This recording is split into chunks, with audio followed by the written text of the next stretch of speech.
የተወደዳችሁና የተከበራችሁ የዓለም ሚዲያ ቤተሰቦች፣ የዓለም ሚዲያ ሳምንታዊ የዜና ዳሰሳ በአገር በአህጉርና በዓለም አቀፍ ደረጃ ሁሌም እሁድ ምጥን ባለ መልኩ መከታተል ይችላሉ። በሥራ ተወጥሮ ሳምንቱን ሲያሳልፉ በሳምንቱ ምን መረጃ መለጠኝ ብሎ ማሰብ ቀርቷል። የዓለም ሚዲያ የዩቲዩብ ቻናል ጎራ ብሎ ሙሉ ሳምንታዊ መረጃን መስማት ይችላሉ። እናመሰግናለን። የዜና ዳሰሳውን ከሀገር ውስጥ እንጀምራለን። አብራችሁን ቆዩ። ኢትዮጵያ ከመኪናቸው ጭስ ማውጫ ብዙ በካይ ጋዝ የሚለቁ መኪናዎችን ከመንገድ ልታግድ መሆኑ በዚህ ሳምንት ተሰምቷል። የትምህርት ሚኒስቴር በተለያዩ የሙያ ዘርፎች በመጀመሪያ ዲግሪ ተመርቆ የመምህርነት ሙያን መቀላቀል ለሚፈልጉ የ1 ዓመት ስልጠና ሊሰጥ እንደሆነም አሳውቀዋል። ስልጠናው አዲስ አበባ ዩኒቨርሲቲን ጨምሮ በተመረጡ 5 ዩኒቨርሲቲዎች ይሰጣል የተባለው። በአዲስ አበባ የገቢዎች ሰራተኞች በካሜራ የታገዘ ዩኒፎርም ሊለብሱ ነው መባሉንም እንደዚሁ ሰምተናል። ከአየር መንገድ ደህንነት ጋር ተያይዞ በወንጀል የተከሰሱት እነ ጆን ዳንኤል፣ ዮሐንስ ዳንኤል ከስር መፈታታቸውንም እንደዚሁ ሰምተናል። የትግራይ የጸጥታ ኃይሎች ጊዜያዊ አስተዳደሩን ቢሮ መረከባቸውን በዚህ ሳምንት ከተሰሙት ውስጥ ይጠቀሳል። የ22 የስፖርት ውድድር ቤቲንግ ድርጅቶች ፈቃድ መታገዱም እንደዚሁ ተሰምቷል። በአማራ ክልል መንግስትና በአማራ ፋኖ ህዝባዊ ድርጅት መካከል የሰላም ስምምነት መፈራረሙም ተሰምቷል። የቀድሞ የሰላም ሚኒስቴር ዴኤታ አቶ ታዬ ደንዳ ጥፋተኛ በተባሉበት ክስ የ7 ዓመት ከ2 ወር እስራት እንደተፈረደባቸው በዚህ ሳምንት ከተሰሙት ውስጥ ይጠቀሳል። የባህልና ስፖርት ሚኒስቴር ለኢትዮጵያ ከ7 ዓመት በታች ብሔራዊ ቡድን 10 ሚሊዮን ብር የማበረታቻ ሽልማት ማበርከቱ በዚህ ሳምንት ከተሰሙት ውስጥ ይጠቀሳል። በስተመጨረሻም ብዙ ትዕይንቶችና ክስተቶችን ያስተናገደው የኢትዮጵያ ቲክቶክ ክሬቲቭ አዋርድ በሳምንቱ በሀገራችን የተከሰቱ አብይ ክስተቶች ናቸው።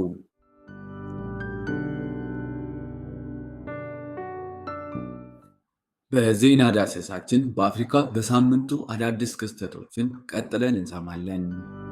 በኳታር ዋና መስሪያ ቤቱን ያደረገውና ግዙፉ የኢንቨስትመንት ይዞታ የሆነው ዘ35 ግሩፕ በኢትዮጵያ የኃይል ዘርፍ ከፍተኛ ኢንቨስትመንት ለመፈጸም ማቀዱን ይፋ አድርገዋል። ኩባንያው እስከ 300 ሜጋዋት የኤሌክትሪክ ኃይል የማመንጨት አቅም ያላቸው የፀሐይ ኃይል ማመንጫዎችን ለመገንባት ፍላጎት እንዳለው ነው ያሳወቀው። የመጀመሪያው የአፍሪካ ኢነርጂ ብቃት ጉባኤ በአዲስ አበባ ሊካሄድ መሆኑ በዚህ ሳምንት ተሰምቷል። ጉባኤው ታኅሳስ 1 እና 2 በአዲስ አበባ እንደሚካሄድ የአፍሪካ ህብረት አስታውቋል። በአፍሪካ ኤችአይቪን ለመከላከል በመርፌ የሚሰጥ መድኃኒት ጥቅም ላይ መዋል መጀመሩ ተሰምቷል። ደቡብ አፍሪካ፣ ኢስዋቲኒ እና ዛምቢያ ለመጀመሪያ ጊዜ ኤችአይቪን ለመከላከል የሚያስችል አዲስ መርፌ መድኃኒት መጠቀም ጀምረዋል። የካሜሮን ተቃዋሚ መሪ አኒሴት ካቬኒ በእስር ላይ ያሉ መሞታቸው ነው የተገለጸው። የ74 ዓመቱ ኤካኒ የአፍሪካ አዲስ ነፃነትና ዲሞክራሲ ንቅናቄ ፓርቲ የቀድሞ መሪ ሲሆኑ ከምርጫ በኋላ የተደረጉ ሰልፎችን ተከትለው ጥቅምት 17 ቀን ተይዞ እንደነበር ይታወቃል። በኮንጎ የኢቦላ ወረርሽኝ ማብቃት የታወጀው በዚህ ሳምንት ነው። የኮንጎ ጤና ጥበቃ ሚኒስትር ሮጀርስ ካምባ የኢቦላ ወረርሽኝ ማብቃት በሀገሪቱ ታውጇል ብለዋል። የጊኒ ቢሳው ብሔራዊ የምርጫ ኮሚሽን የምርጫ መዝገቦች ተወርሷል ማለቱ በዚህ ሳምንት ነው የተሰማው። በመጨረሻም የዩናይትድ ስቴትስ ፕሬዝዳንት ዶናልድ ትራምፕ የሶማሊያ ስደተኞችን በዩናይትድ ስቴትስ ውስጥ እንደማይፈልጉ ተናግረው የነበረው በዚህ ሳምንት ነበር።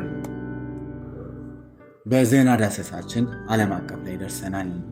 ለሳምንት መሰወሯ የተነገረው ኦስትሪያዊት የውበት ተጽዕኖ ፈጣሪዋ ስቲቨኒ ፔፐር ተገላ መገኘቷ የተሰማው ባሳለፍነው ሳምንት ነው። ቻይናውያን ለስራና ለጉብኝት ያለ ቪዛ ሩሲያ ገብተው ለ30 ቀናት መቆየት ይችላሉ መባሉም እንዲሁ ተሰምቷል። በተያያዘ ዜና ሩሲያውያን ያለ ቪዛ ሳውዲ አረቢያን መጎብኘት ይችላሉ። ሀገራቱ የጋራ የቪዛ ነፃ መግባቢያ ስምምነት በይፋ ተፈራርመዋል። ከ400 ዓመት በፊት የተሳለ የኢየሱስ ክርስቶስን ስቅለት የሚያሳይ ስዕል በጨረታም 3 ሚሊዮን ዩሮ መሸጡን ሰምተናል። በጴጥሮስ ጳውሎስ ሩበንስ ከ400 ዓመታት በፊት የተሳለው የኢየሱስ ክርስቶስ ስቅለት የሚያሳይ ስዕል ከ100 ዓመት በላይ ከተደበቀ በኋላ ለመጀመሪያ ጊዜ ይፋ ሆኗል። በፈረንሳይ ፓሪስም ለጨረታ ቀርቦ በድምሩ 2.94 ሚሊዮን ዩሮ ተሽጧል። በዓለም ላይ አምስተኛዋ በዕድሜ ረጅም ሰው በ115 ዓመታቸው ከዚህ ዓለም በሞት መለየታቸው የተሰማው ባሳለፍነው ሳምንት ነው። በዓለምም ላይ አምስተኛው አንጋፋ ሰው የነበሩት ክላውዲያ በሩሲያ ውስጥ በ115 ዓመታቸው ከዚህ ዓለም በሞት ተለይተዋል።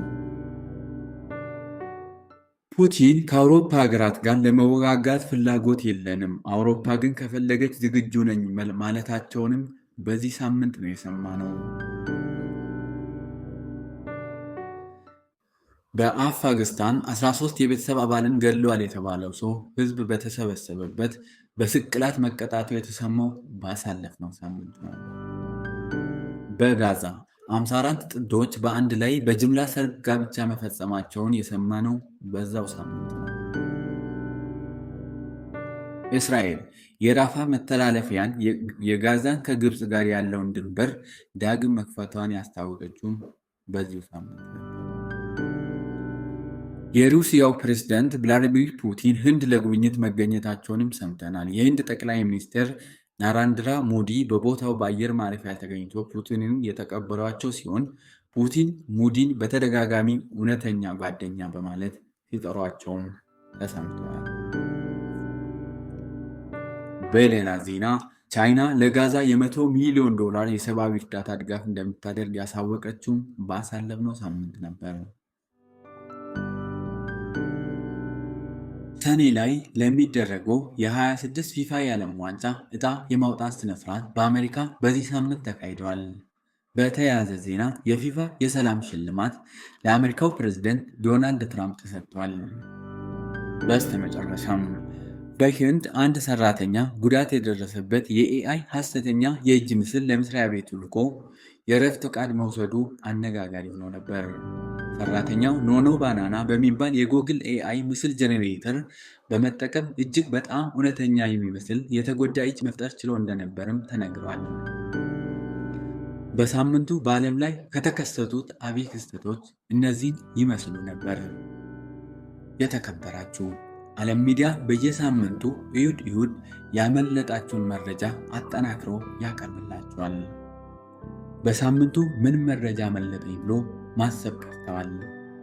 ሁሌም እሁድ ጠዋት በዓለም ሚዲያ የዩቲዩብ ቻናል ምጥን አድርገን እናቀርብላችኋለን። ቻናላችንን ላይክ እና ሼር ያድርጉ።